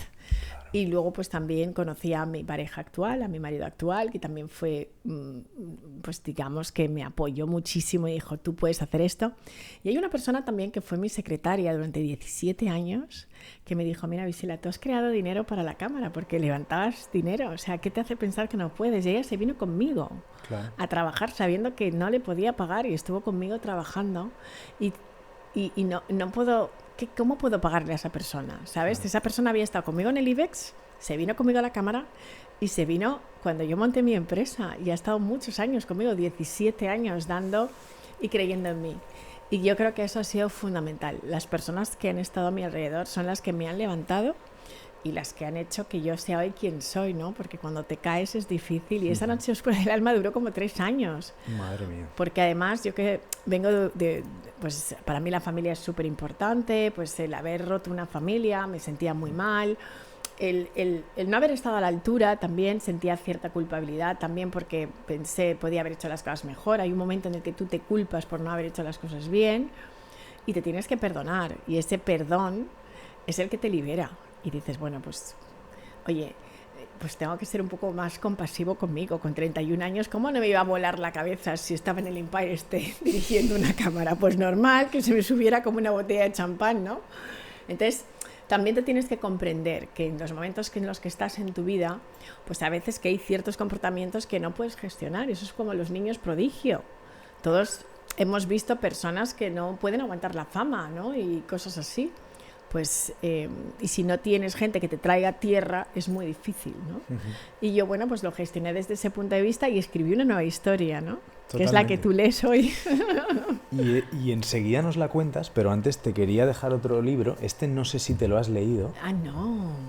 las pruebas científicas, las evidencias científicas Ostras, de la pues bueno, existencia de gracias Dios? por recomendarte este libro, porque creo que con lo que te acabo de contar va a Efectivamente. apoyar mucho lo que yo siento y pienso, ¿no? Efectivamente, sí. Comentabas que caer en la vida, efectivamente, es un momento en el que tienes pocas cosas a las que agarrarte. Y tú te agarraste a la fe, cosa que yo creo que cada vez se hace más. Tuvimos además hace no demasiado tiempo por aquí a una entrevistada y hemos estado asistiendo a diferentes eventos del movimiento católico entre los jóvenes que se está prodigando mucho en España, ¿no? Y en concreto teníamos a 4 influencers católicos en un evento recientemente y muchos coincidían en esto, que vivimos en un mundo en el que hay tanta masificación de contenido, de problemas, de ansiedades, de estreses, en fin, de todos los problemas a nivel salud mental, que estos episodios están siendo detonantes precisamente de agarrarse a la fe. Y este libro te lo recomiendo y se lo Qué recomiendo bueno. mucho al público, porque te explica desde la ciencia, para los más agnósticos, ateos y demás, cómo existen más de 200 leyes físicas, químicas, biológicas, etcétera, que demuestran que hubo un creador. Luego tú ya le pones el acento. Exacto, como quieras, pero yo estoy tan convencida de eso, porque en los momentos en los cuales he sentido que no podía, incluso mi miedo a hablar en público, te puedo asegurar que yo, que hablaba fatal en público, el tema de la comunicación no se me daba bien, era bastante tímida de pequeña y no quería que se me viera. Cuando estuve en la cámara todo era con PowerPoint y yo hacía los discursos para mis presidentes, pero jamás era yo quien los presentaba y no podía leer sin papeles y estaba siempre súper nerviosa. Pero la primera vez que tuve que hablar en público sí o sí, me encomendé a la Virgen María y dije, mira, yo no puedo con esto, entonces necesito que tú me ayudes.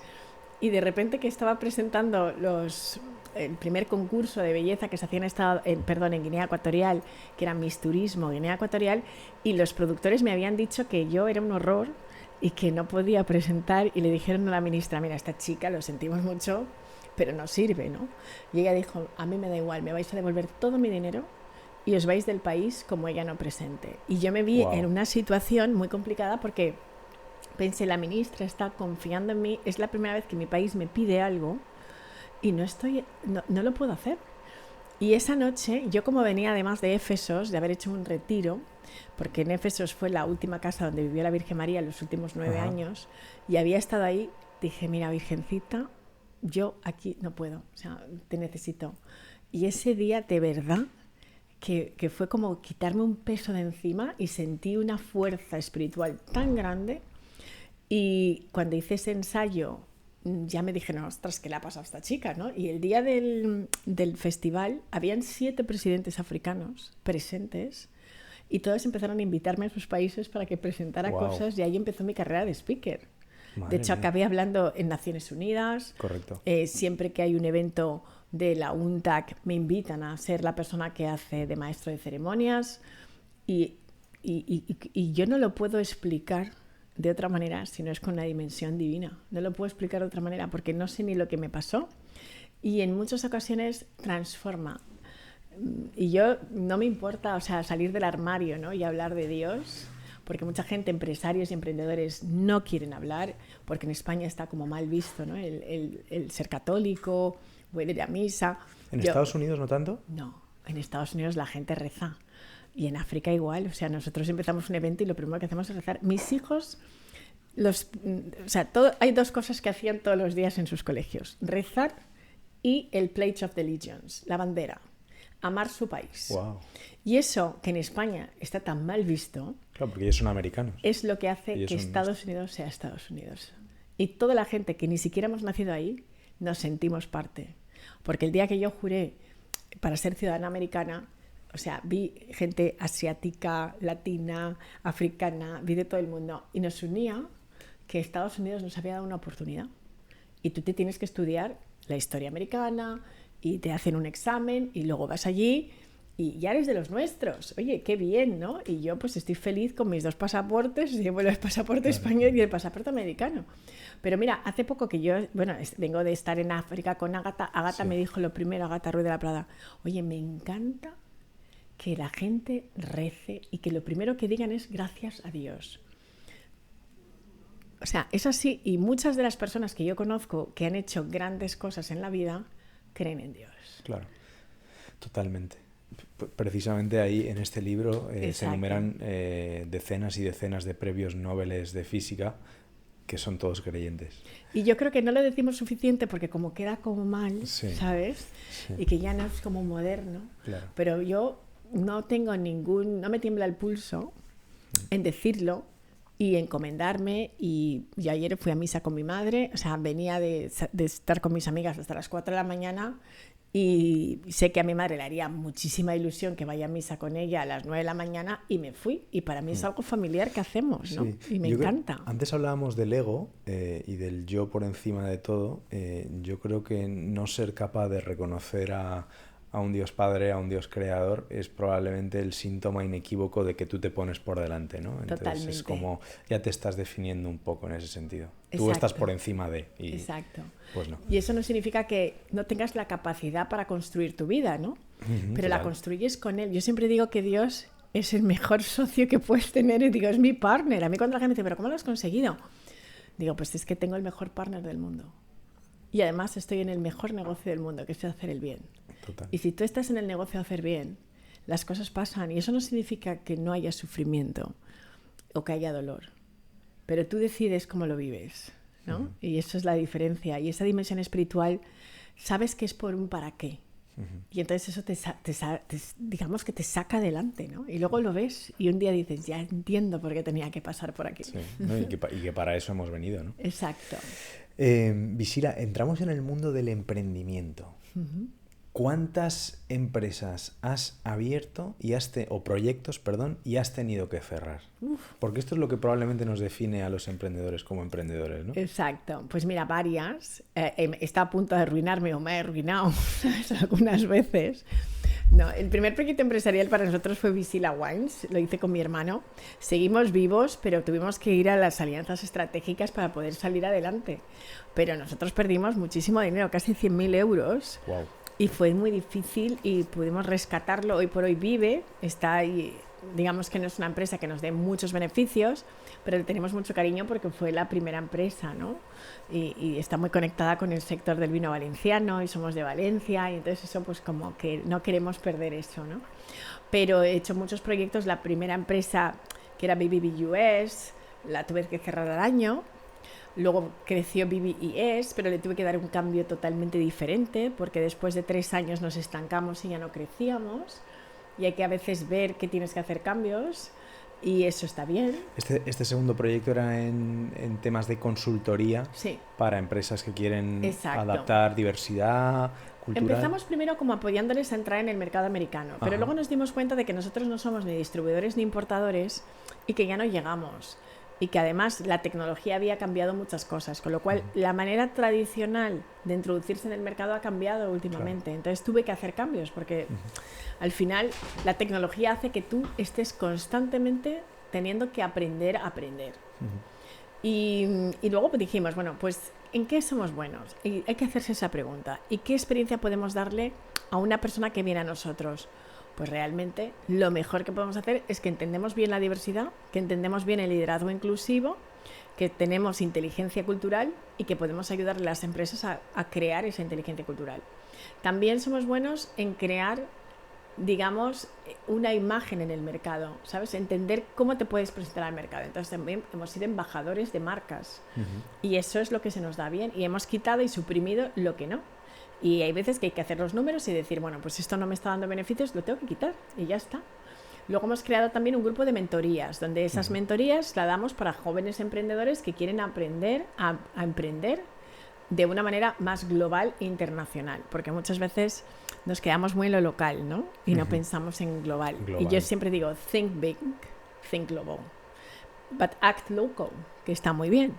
Y entonces también apoyamos a la gente que quiere crear una marca personal potente, ¿no? En eso sí que le podemos ayudar, pero ¿por qué? Porque la he creado yo. Entonces, como sé cómo me ha costado hacerlo, pues le podemos dar los pasos a las personas para hacerlo. Entonces, he aprendido a realmente hacer lo que realmente sé hacer.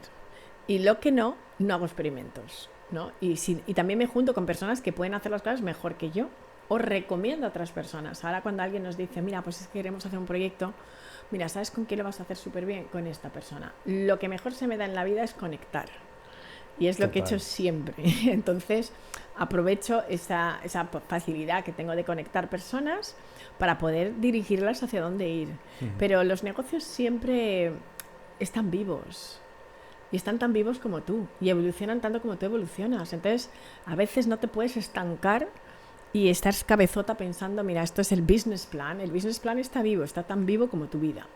Y yo pues voy adoptando, ¿no? Y no está nada mal, porque cada paso me ha ayudado al siguiente. Entonces, cuando he cerrado una empresa y he dicho, bueno, pues esto no ha funcionado, pues no pasa nada porque luego he visto otra avenida y he sabido que la experiencia me puede apoyar en otro proyecto, ¿no? Porque técnicamente networking, ¿en qué consiste? Todos pensamos que es asistir a un evento. No, para mí el networking es cuidar las relaciones personales, nutrirlas constantemente, porque un networker, ¿sabes? Siempre va por un interés determinado. Para mí es más importante no forzar las situaciones. O sea, yo no te quiero conocer a ti, Fer, porque a ver qué business vamos a hacer. Te quiero conocer primero a ti y luego ya veremos si hacemos business. Pero para mí el interés principal es que me guste la gente y que me gusten las personas. Hay gente que hemos hecho business 10 años más tarde de conocernos y está bien. Y yo creo que muchas veces el networking por sí tiene hambre de conocer. Y dice, a ver si consigo este contacto porque no sé qué tal, y siempre va buscando. A mí ese tipo de networking no me gusta tanto, ¿sabes? Para mí, yo pienso que soy una coleccionista de relaciones. Y que esas relaciones, pues me intento acordar de los cumpleaños de las personas. Me pasó que cuando estuve en Guinea esta semana, pues uno de los chicos que optaba a ser uno de los jóvenes diseñadores me dijo, ay, gracias por siempre felicitarme mi cumpleaños. Es un joven diseñador, yo no lo había visto nunca, pero está en mi Facebook, ¿sabes? Entonces le felicito, ¿por qué no? Entonces esos son los detalles que cambian, porque esto ha generado una relación entre nosotros muy especial durante este fin de semana que hemos podido hablar, y para mí eso es más importante que nada, ¿sabes? Que realmente esas relaciones, el primer propósito no sea el hacer negocios y ganar dinero. El dinero luego viene después, y yo trabajo muchísimo con amigos, y muchísimos de los proyectos los hago con gente y ganamos dinero en las dos partes y es maravilloso. Pero no ese es el primer fin que nos une, ¿no? Es que te escucho hablar y digo, jolín, ha sido y es capaz de aplicar lo que, por ejemplo, el de cómo hacer amigos e influir en las personas nos dice. Que yo creo que todos sabemos muy bien la teoría, pero luego a la hora de la verdad, ¿cómo lo llevas a la práctica? Pues mira, en eso sí que yo creo que he conseguido walk the talk, ¿sabes? O sea, andar lo que hablo y lo que leo. Entonces, yo soy súper disciplinada y metódica, y cuando alguien me dice, ay, es que a mí no me funciona esto de la ley de la manifestación, no sé qué, digo, pues a mí sí, pero es que yo me paso... Pues no sé, o sea, afirmaciones positivas, pues llevo 10 años haciendo afirmaciones positivas. Si después de 10 años no me funciona, imagínate, ¿sabes? Pero la gente que dice 21 días para cambiar tu vida, 40 días, 66, que ahora dicen los neurólogos eso. Sí. No, no es cierto, o sea, olvídate. Es pico y pala durante años hasta llegar ahí. Hay una que es mejor todavía, que yo soy bastante hater de esto, y es 5 pasos para hacerte millonario. O sea, es que eso es imposible. O sea, el que venda estas cabras, pues desde luego es que tiene la cara muy dura, porque es que eso no es así. Ojalá fuera así. Si te metes en YouTube no te aparecen este tipo de cosas. Pero todo el tiempo, todo el tiempo, ¿sabes? Y decir 5 o 3 pasos, que esos son los números mágicos, y yo creo que esto no funciona. Y cuando tú lees un libro, tienes que darle una nueva lectura, ¿no? Porque un libro nunca es el mismo cuando lo lees 1 y 2, 3 veces. O sea, el de Napoleón Hill, yo lo he leído en diferentes momentos de mi vida y cosas que no entendía al principio y he aplicado. Y creo que eso es como cuando tú estudias matemáticas, o sea, practicas mucho hasta que de repente ya aprendes, pues un ingeniero lo sabe, es prueba y error constantemente. Pues esa misma mente ingeniera es la que yo aplico en el crecimiento personal, en todos los procesos. O sea, si leo un libro y pienso, bueno, este libro funciona, pues el tema de hacer amigos, yo practico cada vez lo que hago y siempre intento pues estar ahí para las personas, voy creando círculos, o sea, y creo que eso es súper importante y no siempre funcionan al principio porque muchas veces las cosas no es el momento, pero luego pasa y es el momento. Y creo que es bueno también cuidar a la gente, ¿no? Tanto es tu amor por los libros y el valor que te aportan, que uno de tus proyectos dentro de tu emprendimiento social es el de Library... Bueno, dímelo tú Bisilabo mejor. Coco African Literacy Project, el hacer bibliotecas en África, sí. Efectivamente. Bibliotecas en África, en países que probablemente jamás hubieran visto un libro, ¿no? Mira, pues para mí una de las bibliotecas que más cariño le tengo es la que está en Masai Mara, en Kenia, imagínate, con los masáis. Tengo fotos donde los masáis están con los libros y justo los niños masáis aman los libros. Pero cuando he ido a Ghana, por ejemplo, y estuve en Kokofu, vi niños que nunca habían tocado un libro con las manos. Para los que nos hemos criado en el mundo occidental y hemos nacido con libros y tu mamá te ha contado un cuento, la profe, pues nos puede parecer una barbaridad que haya personas que nunca hayan tocado un libro con las manos, pero pasa. En Zimbabue también me pasó, en un pueblo llamado Chiramanzu, donde los niños venían y decían, wow, what's that? ¿Sabes? Y es increíble. Entonces yo pensé que si a mí los libros me han salvado la vida y me han construido, pues cómo no acercarnos a la gente, ¿no? Y no porque me considere filántropa ni mucho menos, sino porque yo creo que cuesta muy poco hacer algo. Bueno, nosotros hemos llevado los libros en maletas. Ahora mismo he ido a Guinea y unas autoras del norte de España pues me regalaron unos libros y los llevamos a un centro de autismo y hemos llevado 5 libros, pero estos niños están leyendo estos libros, ¿no? Y yo creo que el dedicar un poco de tus recursos, que no es tanto, porque es meterlos en la maleta, irte a ese centro y leerle a estos niños, ¿qué nos ha costado? Absolutamente nada. Pero hemos cambiado la vida de estos niños, ¿no? Que mucha gente quiere estar alejada de lo que sienten, que no pueden controlar, pero en realidad todos podemos estar ahí. Yo pienso que la diversidad es realmente el mayor tesoro que tiene la humanidad y la mayor riqueza. La naturaleza es así. Y nosotros trabajamos mucho en ello, ¿no? Entonces trabajamos con personas pues, que tienen movilidad limitada, niños con situaciones especiales, todo tipo de personas. También creo mucho en el talento senior y también nos gusta trabajar con las personas más mayores, porque alejarlas del mundo laboral. O sea, en mi empresa hay gente de 64 años y son magníficas, digamos, adquisiciones desde mi punto de vista, porque es que no sabes lo que me dan muchísimo, me dan esa parte histórica, una manera de hacer las cosas en las cuales yo no había existido en ese momento, ni pensaba en el mundo empresarial así. Y luego tengo gente de 22. O sea, que hay todo tipo de edades y me gusta nutrirme de todo ese conocimiento. Hay gente que la tecnología ya han nacido con ella y entonces me dan otras pautas, pero hay otras maneras de negociar o de hacer las cosas que, por ejemplo, Joan, que tiene 64 años, nos aporta en la empresa, ¿no? Así Qué que bueno. creo mucho en esto. Y no es el único proyecto de emprendimiento social, el de las librerías, las bibliotecas en África, sino que además tienes un proyecto dirigido a mujeres en países en vías de desarrollo, a las cuales les dais un microcrédito. Este proyecto además es de la mano de Naciones Unidas, Sí. Y una formación para que crezcan como emprendedoras, ¿no? Llevo 14 años en este proyecto, empecé en el año 2010 y he visto increíbles cosas pasar con este proyecto, porque si tú a una mujer en un país en vías de desarrollo le das un microcrédito para que haga su sueño realidad, haga su empresa, es importante esto, pero sobre todo formarla, porque nos dimos cuenta de que si tú a una persona le dices, mira, voy a darte 5.000 euros para que crees una panadería en Ecuador, pero esta persona no tiene formación, ¿qué ocurre al final? Acaba debiendo ese crédito, ha perdido ese dinero porque no lo ha sabido gestionar y no ha creado el impacto social que podría crear.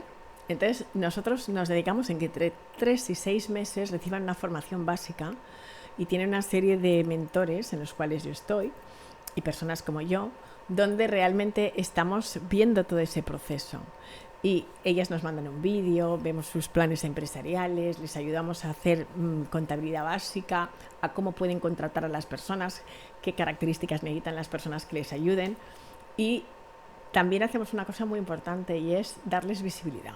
Entonces, cada 2 años hacemos un premio para que las 10 personas que mejor hacen estos proyectos les demos un premio, pues una vez en Ginebra y otros en otro país, ¿no? ¿Y esto qué hace? Pues que la gente de su comunidad diga, madre mía, a esta chica en Guatemala ha ido a Ginebra, al Palacio de las Naciones, le han dado un premio, está toda la prensa con ella y cuando vuelve a su lugar la gente dice, wow, yo mañana puedo hacerlo, ¿no? Entonces eso es lo que da la visibilidad y por eso contamos las historias de estas mujeres.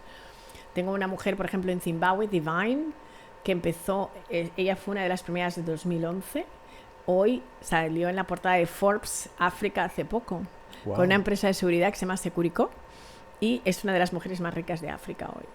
Wow. Tengo otra persona en Jordania, Lama, que creó una escuela de robótica pensando que sus hijos no tenían la educación para el siglo XXI y dijo, ya que no me dan esto en la escuela, la creo yo. Y esta mujer, que va con burka, pues ha creado esta escuela. Hace poco me reuní con ella en Madrid porque estaba de visita y me dijo que iba a crear la nueva escuela en Dubái. Así que tengo muchos casos de mujeres que habiendo empezado de nada, de cero, han podido lograr grandes cosas en la vida. Y me gusta contar estas historias porque ellas han empezado con un punto de partida muy difícil. Te puedo asegurar que Divine, por ejemplo, en Zimbabue, con 10 hijos, empezó en la cocina de su casa en un sector como es el de la seguridad, que es masculino, y hoy es un ejemplo. Está escribiendo su libro, de hecho yo se lo voy a prologar, y está ahí, ¿no? Así que me encanta poderlo compartir porque si quieres, puedes. Qué bonito. Qué bonito. Visila, año 2024, has recibido el premio a los valores de la asociación Women in a Legal World por tu proyecto con las bibliotecas en África. Has sido portada de Vogue y probablemente me dejo en el tintero muchas más distinciones. Hablamos antes de la de Ciudadana del Mundo por parte de la ONU. ¿Esto no hace inevitablemente que ese ego del que hablábamos se te suba un poco? Ahora lo he gestionado mucho mejor. Mira, incluso antes de sentir orgullo por estos premios, yo sentía vergüenza un poco y el síndrome del impostor. ¿Quién soy yo para recibirlos? Y lo pasaba fatal. Y para mí no era ninguna situación agradable. Hoy por hoy me doy cuenta de que ese premio no es mío. Es el premio de muchas mujeres que quizás son invisibles, pero se pueden reflejarse en mí. Entonces, la razón por la que los acepto y los celebro, y estoy contenta, es porque estoy segura de que la razón por la que los premios están ahí es para dotar de visibilidad proyectos y esto hará que muchas mujeres digan yo también puedo hacerlo. Y siento que a veces es el propio Dios quien me pone en ese camino, quizás para ser la voz de otras mujeres que no tienen voz. Y así lo veo. Y eso me hace estar humilde y sentir que no es mío. Es el de muchas mujeres como yo que están haciendo un montón de cosas que nadie las ve, pero lo siguen haciendo, ¿no? Entonces me gusta pensar que ese premio también es el premio de mis ancestras que no tuvieron las mismas oportunidades que yo, por eso siempre les dedico estos premios a mis abuelas, a mis bisabuelas, que no tuvieron esa oportunidad que tengo yo, ¿no? De ser libres. Me gustaría tocar un tema que además, por desgracia, en esta ciudad está de bastante actualidad y relacionado con el tema del fútbol, que no me gustaría que por 4 hooligans, por decirlo de alguna manera, en el mundo del fútbol se nos tachara, ni mucho menos como ciudad o como país, pero por desgracia sí que se ha formado un gran revuelo tras un episodio en la temporada pasada de la Liga de Fútbol en el que al futbolista del Real Madrid, Vinicius Junior, se le decía mono, en fin, se le lanzaban insultos racistas. ¿Tú crees que España, Valencia en concreto, una persona como tú con una diversidad cultural tan profunda, somos un país de racistas? No diría eso, la verdad es que no, porque sería injusto el decirlo, pero sí que hay gente racista. En general no es, y son los menos, como tú has dicho, son 4, y son personas con un nivel de ignorancia importante.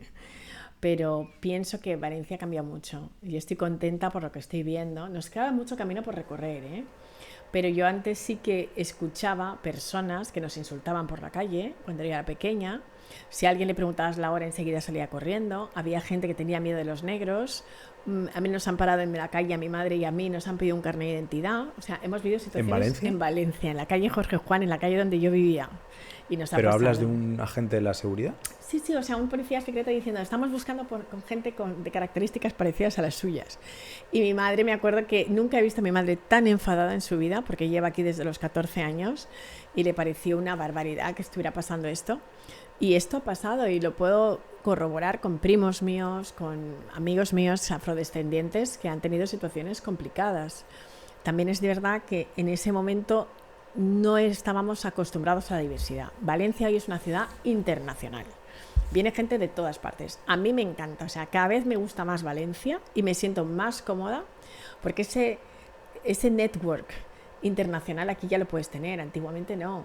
Pero hoy ves gente de todos los países y que vienen y que se sienten cómodos y que la gente además le gusta. Y a mí, en cualquier sitio al que voy, te puedo decir que me han tratado siempre fenomenal y que no he sentido en ningún caso esa tensión racial. Pero creo que hay que educarse. Y creo que es muy importante el saber tener un lenguaje inclusivo. Y este tipo de bromas y ese tipo de comentarios y cosas de este tipo. Tú has tomado mucho el sol, ¿no? ¿Sabes? O sea, eso me lo han dicho mucha gente, ¿eh? Creo que está fuera de lugar y que no es necesario, ¿no? Y que nos tenemos que educar todos en la diversidad porque todos estamos aprendiendo. Y nosotros también tenemos sesgos, ¿eh? Quiero decir que las personas racializadas también tenemos sesgos y también en nuestros países de origen pasan también cosas. Y por eso me gusta decirlo, ¿no? Para que no sintamos esa culpabilidad por sentirnos racistas, ¿no? La diversidad no es algo natural. Desde la neurociencia está demostrado que todos tenemos sesgos y nuestro trabajo es educarnos para no tenerlos y sentir que todos somos uno. Y yo es así como me siento, ¿no? En mi familia tenemos personas de todas partes. O sea, mi cuñada es china, tengo cuñadas valencianas, mi marido es alemán. O sea, ¿cómo no voy a entender la diversidad? ¿Cómo no voy a sentir que todos somos uno? Es decir, yo quiero a todas las personas independientemente de su lugar de procedencia, de cómo sean. Creo que eso es el amor. El amor es sentir que todas las personas eres tú. Y si somos capaces de tener ese nivel de conciencia, que es un nivel de conciencia, creo que no tendríamos ni siquiera esta conversación. Total, ¿no? total.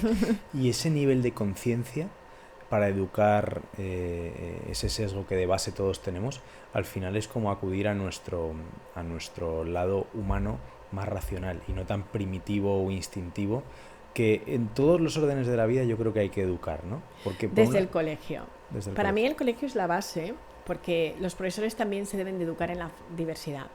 Cuando a mí en el colegio un niño no quiso sentarse a mi lado porque yo era negra y decía, no, señorita, que yo no me quiero volver negro como ella, ¿sabes? La señorita no le explicó a este niño que la negritud no es contagiosa, no supo gestionarlo. Yo entiendo que, claro, esto pasó pues hace, no sé, 45 años, ¿no? Eso es normal. Pero hoy por hoy, que hay muchos colegios que tienen personas de más de 30 diferentes nacionalidades, los profesores tienen que ser capaces de crear ese entorno donde cualquier niño se sienta cómodo y se sienta parte de un círculo, porque es muy importante en la infancia. Muchísimas de las personas que hemos vivido estas situaciones tenemos grandes traumas que hemos tenido que ir superando poco a poco.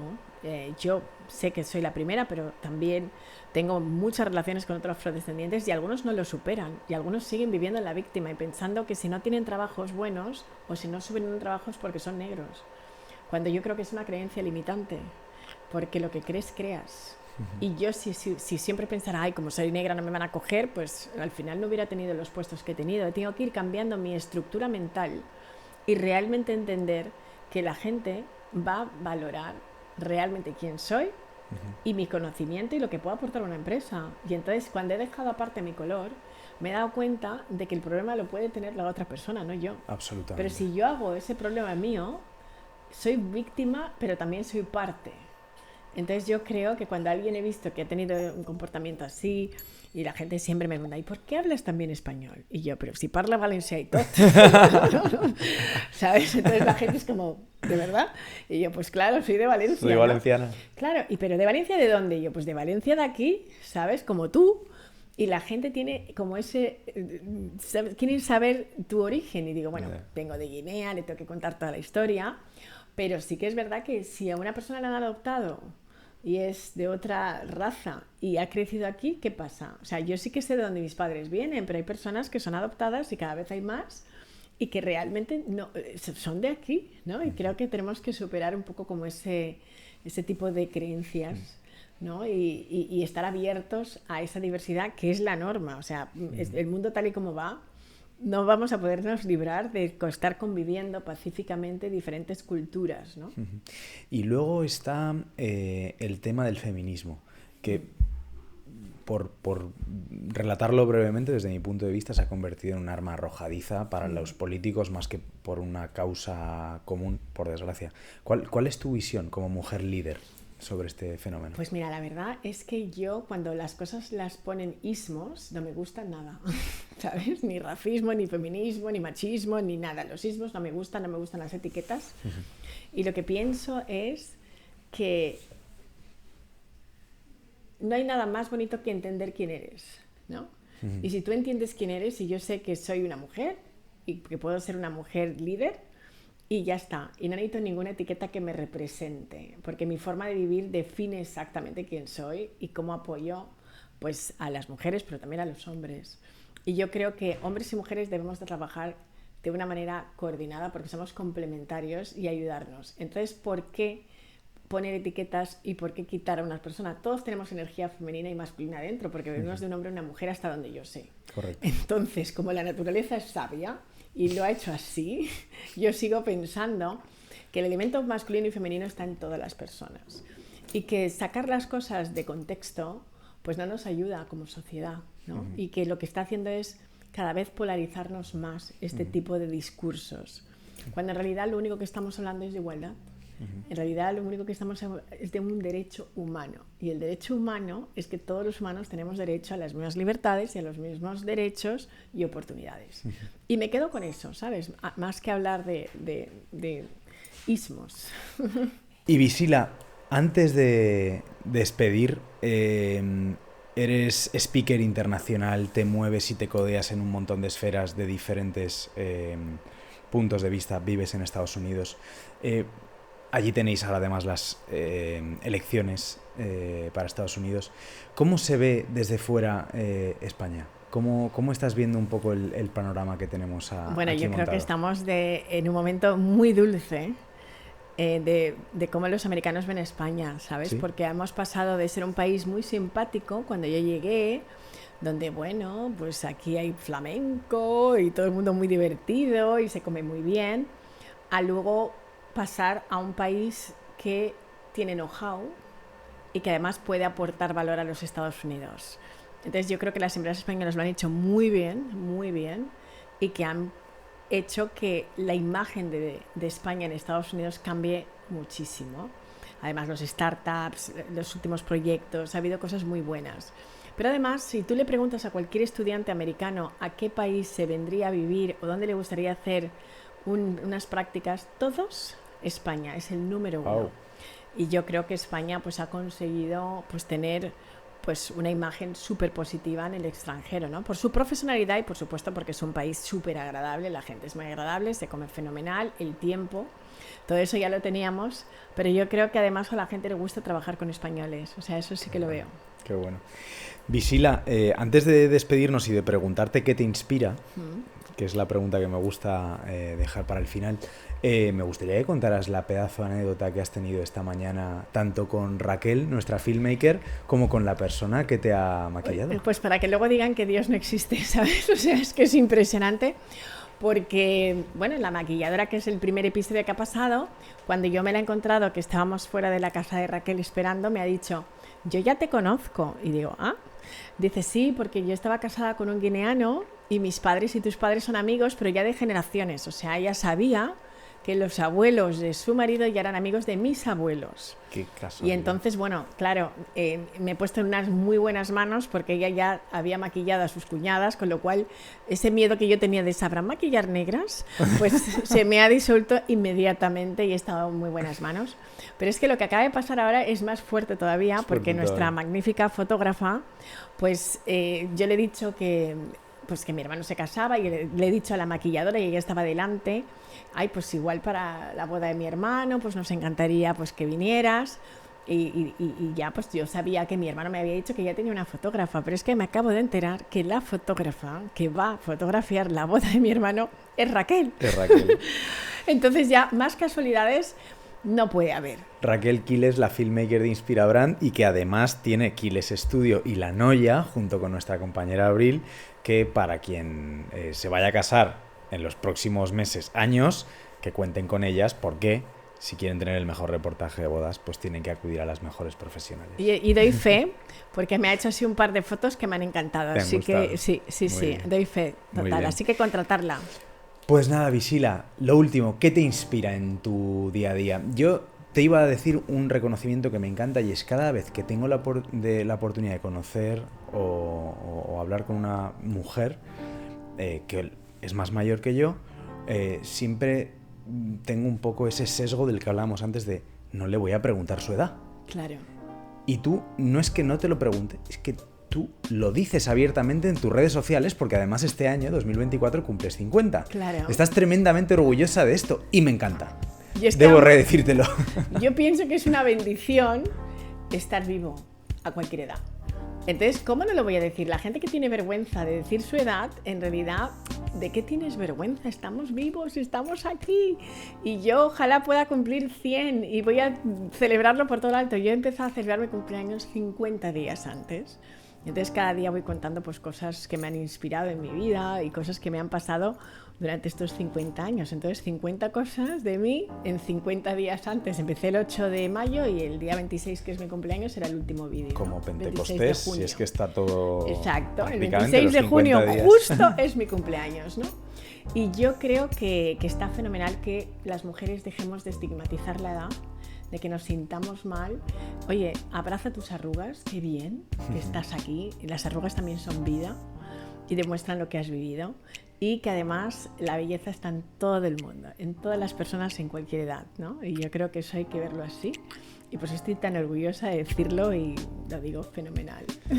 Pues yo creo que está claro, que te inspira la vida, te inspira a cumplir años y te inspira a ayudar a los demás. Yo creo que lo que me inspira es eso, y quiero nombrar a mi abuela materna, porque el único consejo que mi abuela le pudo dar a mi madre cuando vino a España fue: allí donde vayas, cuando te pidan un favor, por favor hazlo.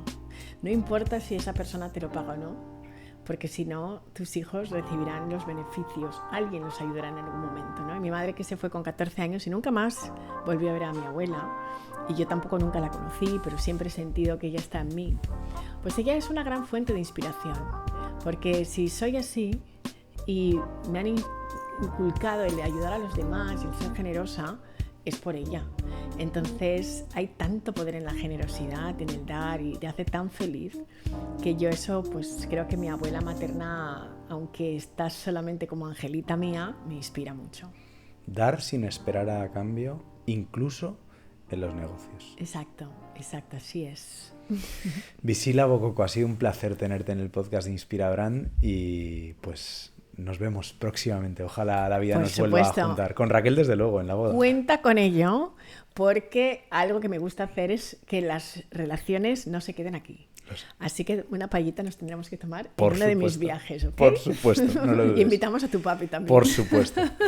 Un abrazo, Visila. Gracias, muchísimas gracias por tenerme. Hasta la Gracias. próxima, amigos de Inspirabrand.